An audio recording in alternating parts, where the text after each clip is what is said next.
Hello po, welcome back sa channel ko, Lovely Soul. Kumusta naman po ang inyong spiritual journey? Kung kayo po ay nasa stage 3 ng inyong spiritual awakening, usually po na mararamdaman nyo is magkakaroon kayo ng sa physical is yung mararamdaman nyo na yung sobrang sakit ng katawan nyo na hindi nyo alam kung saan nanggagaling yung sakit.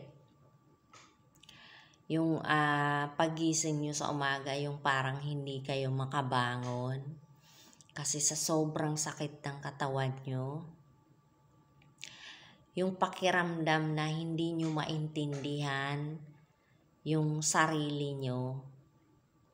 Kasi lalo na kung humaharap kayo sa inyong dark night of the soul, ito po yung pinakamahirap na pagdadaanan nyo sa inyong spiritual awakening.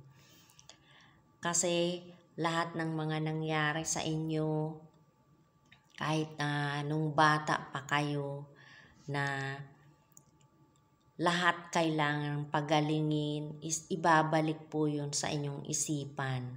Lalo na kung nagkaroon ng galit, ng puot, ng sama ng loob, lahat po yun ibabalik sa inyong isipan para mapalitan yun ng pagmamahal. Okay po? Kasi spiritual awakening is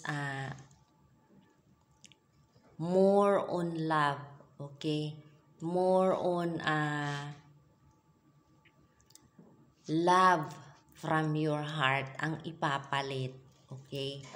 Yung ego mo, yung mind mo, more on mangingibabaw yung pagmamahal.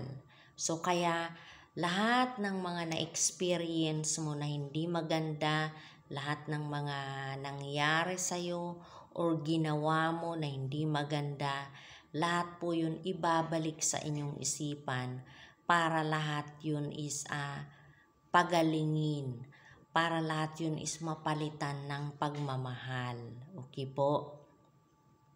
So kaya kapag naramdaman mo yung mga ganito, ang kailangan nyo pong gawin kung nagkakaroon kayo ng sakit ng katawan na hindi nyo malaman kung saan nanggagaling, mag-exercise po kayo. Okay? Mag-exercise kayo, mag-yoga kayo.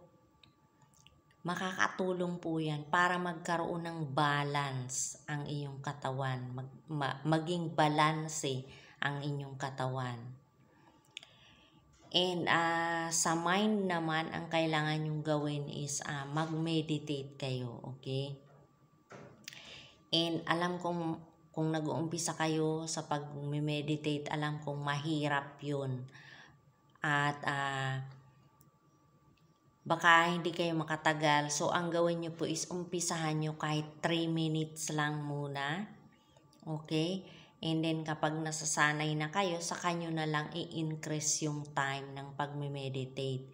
And, kapag paulit-ulit pong bumabalik sa inyong isipan yung mga pangyayari na yun sa buhay nyo na hindi maganda, is sasabihin nyo lang po sa sarili nyo na habang nagme-meditate kayo, sasabihin nyo lang na temporary lang ito, matatapos din ito, maayos din ang lahat.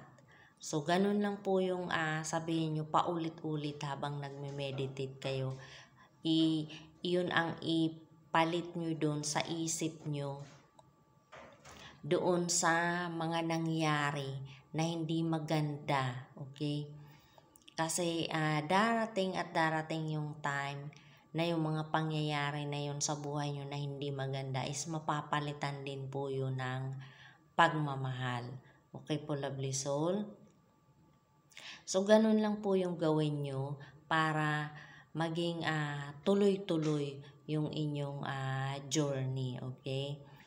Kung nare-relax naman kayo, na nasa nature kayo, go! Pumunta kayo, mag-connect kayo sa nature kung yun ang nakakapagpa-relax sa inyo. Okay po, lovely soul?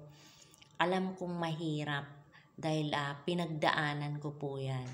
So, I hope na itong mga sinishare ko sa inyo is nakakatulong sa inyong journey. Okay po, lovely soul? So, yun lamang po. Thank you for watching. God bless and I love you.